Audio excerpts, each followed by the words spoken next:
Como saber o quanto comer para treinar parkour?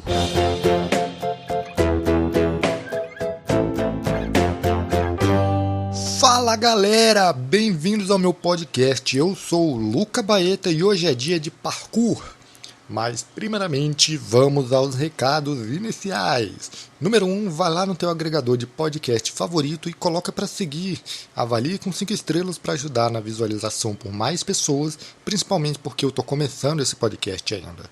Número 2, indica esse aqui ou então outro episódio para alguém que você acha que vai se interessar pelo tema, para a gente trocar ideia e conscientizar mais gente. E número 3, vou deixar aqui a oportunidade para você que me ouve participar enviando dúvidas. E você pode enviar a sua pergunta para o e-mail profbaeta@gmail.com ou pelo Instagram @profbaeta. Eu vou selecionar as melhores dúvidas para a gente responder aqui, sempre buscando nas melhores referências científicas disponíveis sobre aquela dúvida. Bora lá falar então da questão central do episódio de hoje. A gente tem uma pergunta que é do Rodrigo, de Divinópolis, que ele tem 18 anos e é estudante de Engenharia da Computação. E ele fala o seguinte: fala meu consagrado, eu descobri o seu podcast por acaso no Explorar do Spotify e caí de paraquedas no teu perfil. Eu descobri que você é nutricionista e também é professor de parkour. Então na hora eu pensei numa dúvida que está na minha cabeça desde maio. Caramba, Rodrigo, desde maio, hein? O lance é que o seguinte, eu recém comecei a treinar parkour, sozinho mesmo, porque não encontrei ninguém na minha cidade que treina. E eu encontrei bastante informação na internet, entre tutoriais e afins, mas me veio uma dúvida sobre quanto de cada coisa que eu preciso comer para treinar bem. E quando eu falo de treinar bem, é conseguir ter um bom desempenho sem que a queda de energia venha da falta de alimento, e sim por cansaço e esforço mesmo. Então, abração e espero que renda um episódio. Rodrigão, rendeu um episódio sim, é esse aqui, hein? E a tua dúvida é bem comum, aliás, tá? Então a gente vai tentar sanar ela aqui, tá? Mas a gente tem também uma outra pergunta que veio da Natália, de Santa Catarina, que tem 23 anos e é formanda em fisioterapia na Universidade Federal de Santa Catarina. E ela fala o seguinte: fala Baeta! E aí ela coloca entre parênteses: adorei que dá para usar o nome do podcast para começar a conversa. Bom, ela continua, né? Recentemente, meu irmão que treina parkour teve uma lesão no tornozelo que eu estou ajudando ele na reabilitação com a fisioterapia. Mas ele me perguntou se eu sabia alguma coisa de nutrição também, para dar aquela dica do que comer antes e depois de treinar parkour. E aí, segundo ele, estando bem alimentado, reduz a chance de se lesionar também. Então eu tentei pesquisar na internet, mas eu não achei muita coisa relevante para tentar ajudar ele sobre nutrição para o parkour. E também me senti meio estranha, como se estivesse invadindo a profissão do nutricionista, por isso até peço perdão. E aí no meio da pesquisa, eu achei você no Instagram e vi que tanto é nutricionista como também professor de parkour. Eu resolvi então dar a cara a tapa aqui. Será que você pode nos ajudar? Beijos e continue com o podcast. Ouvi os anteriores e curti demais. Natália, relaxa, não precisa se sentir estranha porque você não invadiu a minha profissão, tá?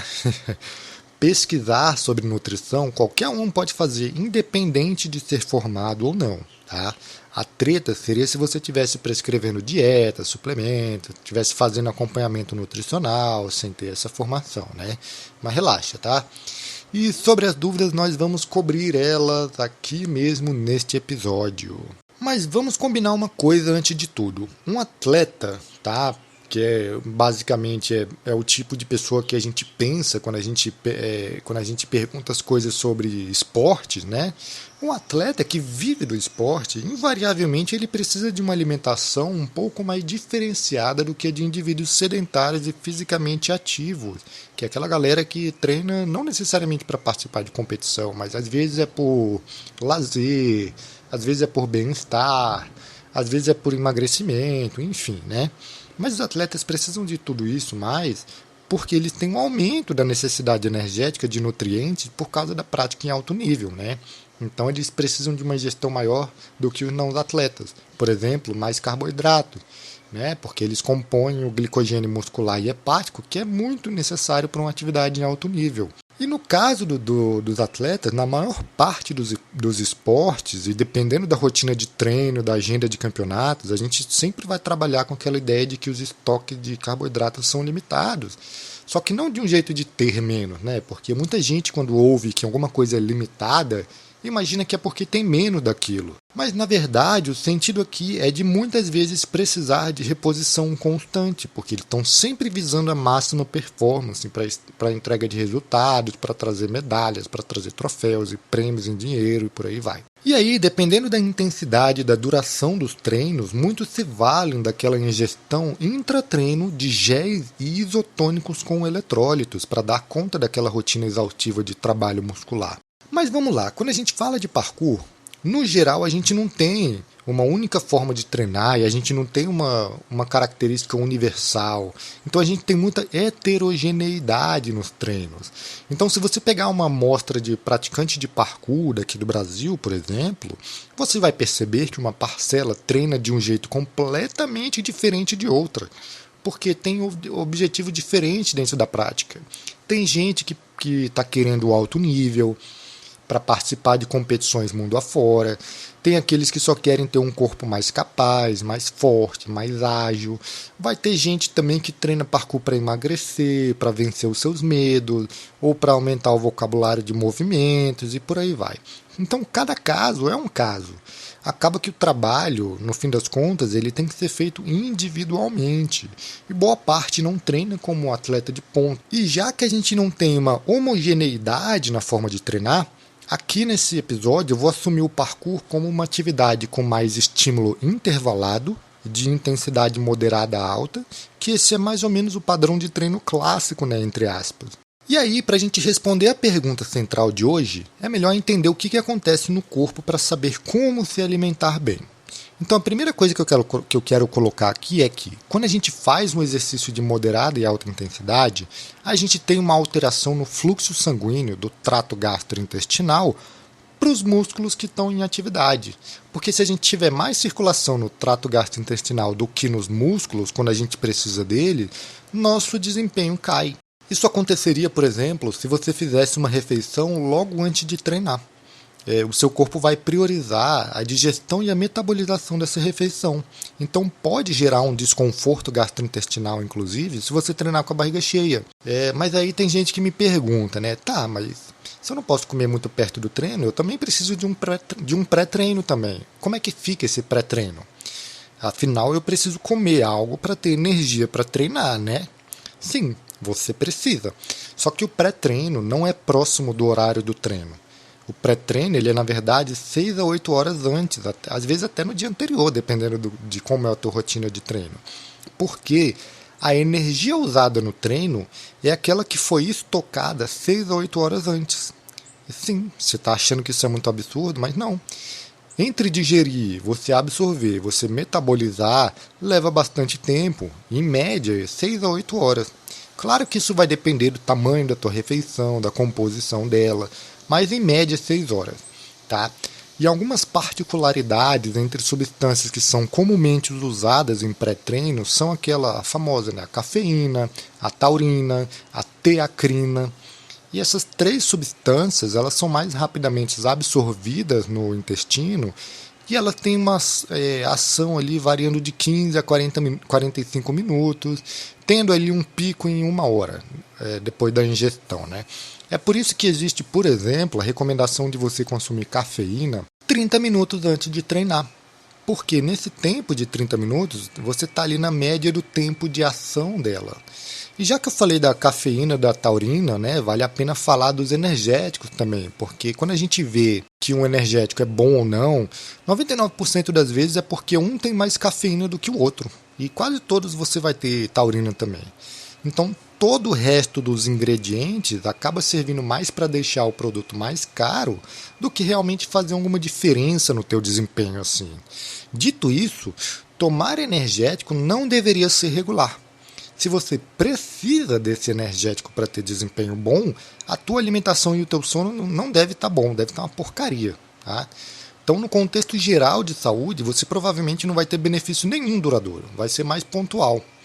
É por isso que, no geral, eu prefiro priorizar uma alimentação boa que te sustenta no dia a dia, porque é ela que vai te dar energia para estudar, para reter aprendizado, para gastar no treino, para raciocinar, para se divertir, para fazer tudo. Inclusive, o nosso próprio cérebro gasta energia até para pensar, velho.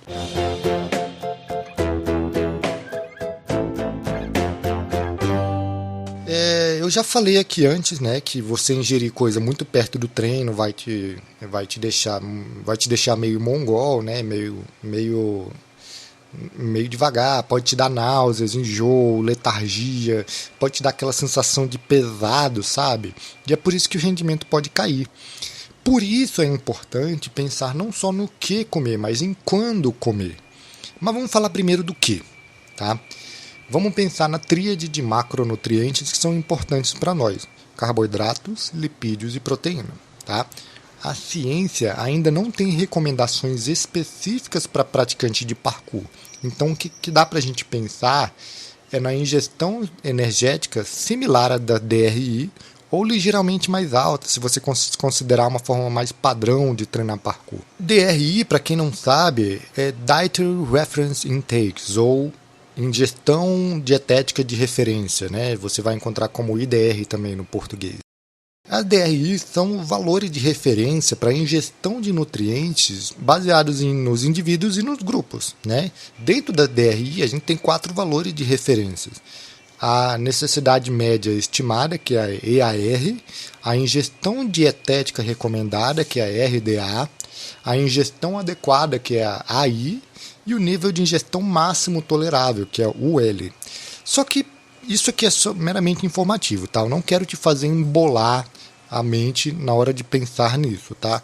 Para saber o quanto de ingestão calórica diária seria legal ter, né, no mínimo, existe uma calculadora online que é muito boa, que tem um colega de profissão disponibilizou no Instagram dele, e eu vou deixar ela na descrição desse episódio para você fazer lá e descobrir a estimativa média, tá? Essa calculadora, ela estima o gasto calórico diário e a meta de proteína. Só que atenção, porque ela é uma estimativa de ingestão para você ter suas funções biológicas bem supridas e para você suprir o treino, né? E ela é baseada em fator de atividade. Então, se você é sedentário, fisicamente ativo, atleta e etc. Para a gente ter uma maior especificidade e precisão, o ideal seria ter o valor em MET padronizado, né? E para quem não sabe, MET é equivalente metabólico da atividade. Só que como a gente não tem um MET para parkour ainda, pelo menos, né? A média gerada pelo fator de atividade dessa calculadora que eu vou deixar na descrição, ela dá uma boa ideia e dá para seguir por ela, pelo menos inicialmente, tá? Depois, né, já com algum tempo aí de treino, de alimentação, tendo ajustado isso bonitinho, a gente pode ajustar alguns parâmetros individuais e a gente consegue chegar numa estratégia alimentar otimizada para você. Só que para ter um cálculo inicial que supre a demanda, tá de bom tamanho. Bom, e com relação aos carboidratos, para gente que normalmente objetiva força e potência, né, no parkour, é uma característica bem central do parkour, a gente pode trabalhar com 3 a 8 gramas de carboidratos por quilo por dia. Essa é uma faixa geral bem boa. Então, por exemplo, você pode usar 3 gramas de carboidrato caso seus treinos sejam mais leves, né, mais baseados em habilidades básicas, com uma duração mais curta, seja mais light, né? Se for um pouquinho mais forte, durando mais ou menos, sei lá, 1 hora, já tem uma intensidade um pouco mais considerável, você pode usar de 5 a 6 gramas de carboidrato. Se for de intensidade alta, você pode usar de 7 a 8 gramas de carboidrato por quilo, tá?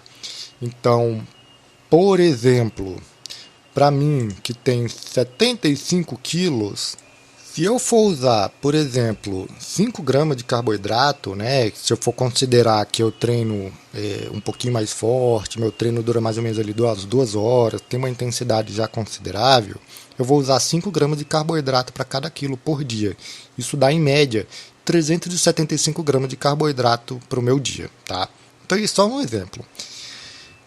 Para as proteínas, na média, tá? 1,6 a 2 gramas por quilo por dia já supre muito bem as necessidades diárias, mais o requisitado para a recuperação do treino. E a maior parte do povo brasileiro, sem nem se preocupar com proteína, já está comendo ali por volta de 1,5 gramas, só comendo arroz com feijão, bife, ovo e por aí vai. Tá? Então basta você pegar aí 1,6 e multiplicar pelo seu peso. Essa é a quantidade de proteína que você come, que você deve comer no dia. Tá?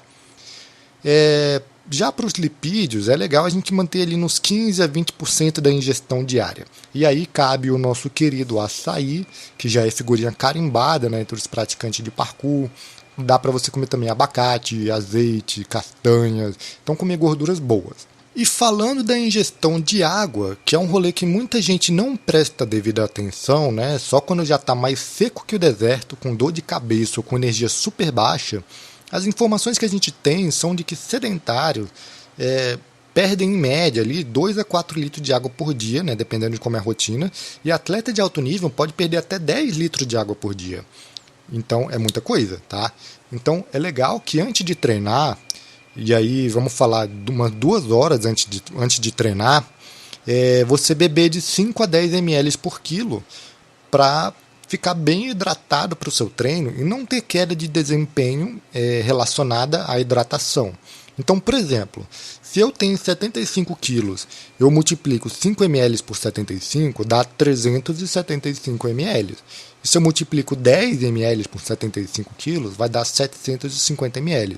Então, para mim, beber entre 375 e 750 ml 2 horas antes de treinar vai me deixar bem hidratado para eu ter um bom desempenho. E uma coisa também é que não é bom você beber muita água durante o exercício, né? Porque isso vai aumentar o seu volume sanguíneo, vai promover uma diluição plasmática e vai aumentar a diurese, né? Que pode provocar um quadro de hiponatremia se o seu treino for extenuante e se ele for frequente. A hiponatremia, né, de uma forma bem leiga de explicar, é uma redução de sódio no sangue. E aí o ideal, se você treina pesado e por mais tempo, com bastante frequência, é legal, né? Além da água, você colocar ali uma bebida esportiva, porque ela tem eletrólitos, como sódio, por exemplo.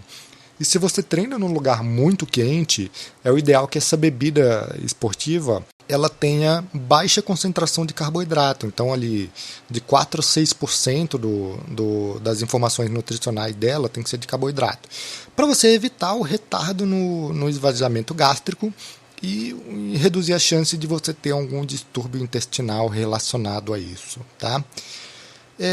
Bom, e mudando o papo agora para os suplementos, né? Porque é outra coisa que me pergunta frequentemente. Os suplementos não são necessários na maioria das vezes, eles só vão encarecer a tua alimentação e nem todos têm bons suportes científicos.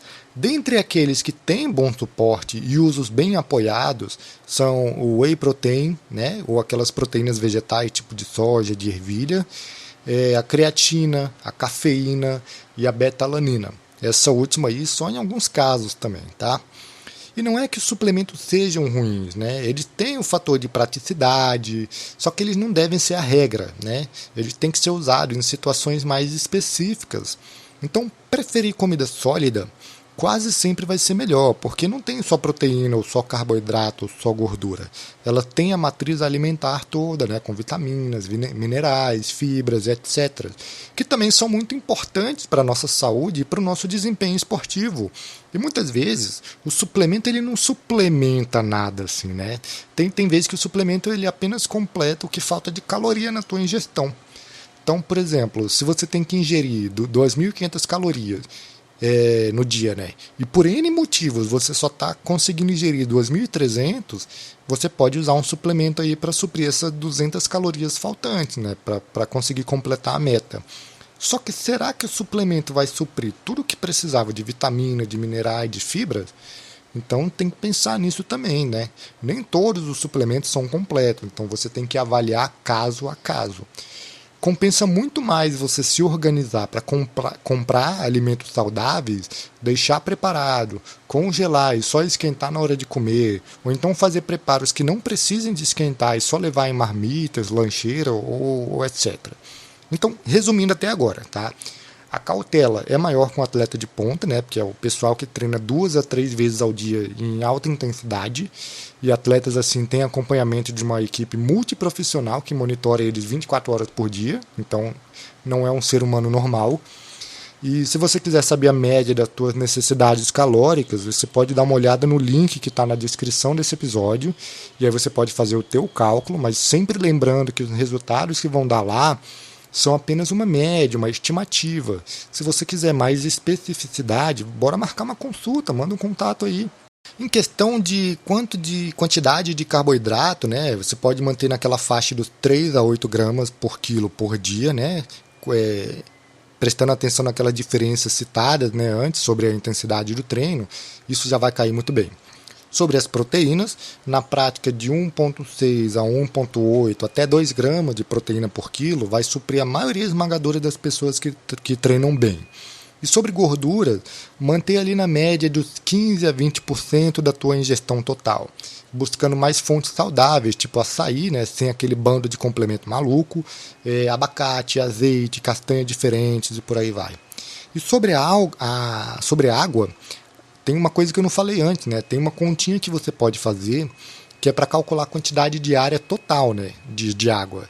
Isso, na verdade, excluindo a água que você perde com atividade física. Nesse caso, você tem que calcular quanto de água você perde na atividade física também. Mas esse cálculo geral é você pegar 30 ml e multiplicar pelo seu peso corporal para você saber o mínimo de água por dia, tá? E uma coisa que ajuda também a você bater essas metas de água, né? Porque tem muita gente que vive falando que esquece de beber água ou não bebe muito porque não gosta de ficar indo no banheiro fazer xixi. É uma coisa bem simples que eu indico para várias pessoas. Você acorda, já coloca para dentro 500 ml direto de uma garrafa e vai no banheiro, véio, bota teu intestino para funcionar. E isso aí fica muito fácil se na noite anterior você encher uma garrafa de 500 ml e deixar ali na tua mesa de cabeceira. Acordou, a primeira coisa que tu faz é botar essa garrafa toda para dentro. Você já matou 500 ml da tua meta diária. Você pega o resto e fraciona ao longo do dia. Fica mais fácil, mais leve, mais de boa, tá? Uma coisa também sobre água é você evitar beber mais de 200 ml nas 3 horas antes de dormir e você parar de beber água nas últimas 2 horas, para você evitar de acordar para urinar, por exemplo, né? Então, isso é uma coisa que impacta muito na qualidade do teu sono, né? Você acordar no meio da noite para ir no banheiro mijar, né? Então, se você sentir muita sede durante a noite, é porque o consumo de água durante o dia está baixo. Então, isso aí você tem que ajustar. Se você está sentindo muita sede de noite, pega a tua meta diária de água e distribui melhor durante a tarde, para você não beber muita coisa de noite. Mas tudo bem, isso tudo até agora foi sobre o quanto comer, né? Agora, sobre o que comer, é um pouco mais complicado falar aqui porque eu não sei nada sobre as suas preferências alimentares, as suas restrições, suas alergias, suas intolerâncias, sua cultura alimentar, a acessibilidade que você tem ou não aos alimentos, quanto você tem para gastar com comida, se você gosta de cozinhar ou não. Isso tudo influencia na minha sugestão do que eu daria para você comer. Mas para não deixar isso passar em branco, eu quero falar aqui sobre uma coisa que é muito importante, tá? Qualquer resultado que você espera com a alimentação no esporte depende de uma série de coisas. Conhecimento, mudança de valores, de atitude, de comportamento, organização e hábitos saudáveis. Sem isso, você não sustenta nenhum resultado. Tá? E para sustentar qualquer coisa na tua alimentação, é melhor que ela tenha comidas que você gosta. Ninguém fica muito tempo numa dieta que só tem comida que a pessoa não gosta, ou que são caras demais, ou que são difíceis de preparar, são difíceis de encontrar. E no geral, a gente vai sempre priorizar bastante vegetais, frutas, carnes magras, pouca gordura, carboidratos de qualidade, fibras. E existe um medo que eu não sei porquê, ainda hoje, é generalizado em algumas partes do país, que é o medo de engordar comendo muito. O problema é que esse muito, né, é relativo. E quando a gente pergunta o que é muito para as pessoas, claramente a pessoa não sabe o conceito de densidade calórica. A densidade calórica é basicamente a quantidade de calorias por grama de um determinado alimento. E quando eu mostro um prato bem feito de almoço, como por exemplo, um filé de frango grelhado, arroz, feijão, abobrinha, tomate, cenoura e beterraba, a galera fica surpresa de saber que esse pratão enorme de pedreiro tem menos caloria do que você comer 2 sonhos de valsa com uma bola de sorvete de flocos. É muito, velho. Então, esse engordar comendo muito é um medo que nasce do desconhecimento da quantidade calórica dos alimentos que se come. E por que eu estou falando disso agora, nesse episódio? Porque é justamente na hora de escolher o que comer que a galera comete erro. Escolhe os alimentos pela palatabilidade, pela praticidade, sem levar em conta que muitas vezes, em uma quantidade pequena de algum alimento, tem uma multidão de calorias, que na maioria das vezes é tudo caloria ruim, que não agrega nada nutricionalmente falando. Aí a pessoa come um volume pequeno de alimento, com uma quantidade calórica imensa, e por causa disso não fica saciada suficientemente, não supre as necessidades nutricionais, apenas massageia o teu hedonismo. Tá? Então a ideia aqui é mostrar que uma das melhores coisas que você pode fazer pela tua alimentação é tentar priorizar legumes e vegetais menos processados, né? O menos processável quanto possível. E aí você pensa, né, se você estiver pensando nos legumes e vegetais, cozido é melhor do que assado, que por sua vez é melhor do que frito. E se você puder fazer no vapor, no caso, por exemplo, de brócolis, couve-flor, melhor ainda. Quanto às carnes, escolher as carnes mais magras, né, como por exemplo, coxão mole sem gordura, lagarto bovino, lombo suíno sem gordura, maminha sem gordura, músculo bovino sem gordura, patinho bovino também sem gordura, peito de frango sem pele, o peito de peru sem pele, e aqui eu falo da carne natural, tá? Não do embutido. Peixe branco também é uma boa. E aí, eu falei aqui dos embutidos também, né? Embutidos ou carnes processadas como salsicha, presunto, peito de peru, linguiça, salame, no geral são alimentos ricos em sódio, gordura e aditivos químicos. E muitas vezes defumados também, né? Com fumaça de carvão. Então, eles estão longe de serem saudáveis e não devem fazer parte da tua rotina alimentar, tá? Quando possível, troque o presunto, a mortadela e o salame por ovo, omelete, queijo branco, ricota temperada, frango desfiado ou carne moída. Vai ser muito melhor, tá? Então, tenta incluir também pelo menos 2 frutas diferentes no teu dia a dia, podendo colocá-las na sobremesa do almoço e do jantar, por exemplo. Ou então picar em cima de um iogurte no lanche da tarde, também funciona muito bem, tá? Sobre os cereais, vale a pena falar também que são ricos em carboidratos e uma das principais fontes de energia da nossa alimentação, junto com as raízes como batatas, mandioca, cará, inhame. E os exemplos de cereais, né, são arroz, milho, trigo, aveia, quinoa. Então, sempre prefira, por exemplo, cereais integrais, porque eles aumentam a saciedade, evitam sonolência depois de refeições mais volumosas, como o almoço. Eles ajudam a melhorar a pele, cabelo, a circulação, a perda de gordura, a recuperação muscular e a função intestinal. Outra coisa também é tentar usar apenas temperos naturais, por exemplo, alho, cebola, pimenta do reino, páprica, cominho, curry, noz moscada, açafrão, pimentas, canela, cravo, orégano, manjericão, hortelã, tomate, vinagre, sal não refinado e por aí vai. Por quê? Esses temperos naturais, eles dão um sabor mais sofisticado para os alimentos. Eles ajudam na redução da inflamação, na recuperação do intestino, no controle de bactérias e fungos que habitam o nosso intestino. E aqueles temperos prontos, né, aquele shoyu, aqueles caldos de carne, sabe, aquele meu feijão, sazon, por aí vai, são ricos em substâncias tóxicas, como, por exemplo, o glutamato monossódico, e corantes e um monte de coisa que a gente não precisa. Só que tudo isso e muito mais você pode encontrar lá no Guia Alimentar para a População Brasileira, que eu também vou deixar na descrição do episódio para você baixar e ler. É uma ótima leitura e, inclusive, esse guia foi premiado internacionalmente. Vale a pena seguir ele, tá? Então eu espero ter ajudado tanto quanto possível a responder as dúvidas e esse papo pode continuar em outros episódios futuros também. Tá? Eu tenho algumas ideias para desenvolver nesse mesmo tema futuramente aqui no podcast. E assim eu encerro esse episódio de hoje, ilustríssimos ouvintes. Se você quiser um plano alimentar personalizado para você, sem firula e sem complicação, mande mensagem no Instagram @profbaeta ou entre no site www.lucabaeta.com.br. Obrigado pela audiência e se você gostou, compartilhe esse episódio nas suas redes sociais. Isso vai me ajudar bastante, valeu? Até o próximo episódio.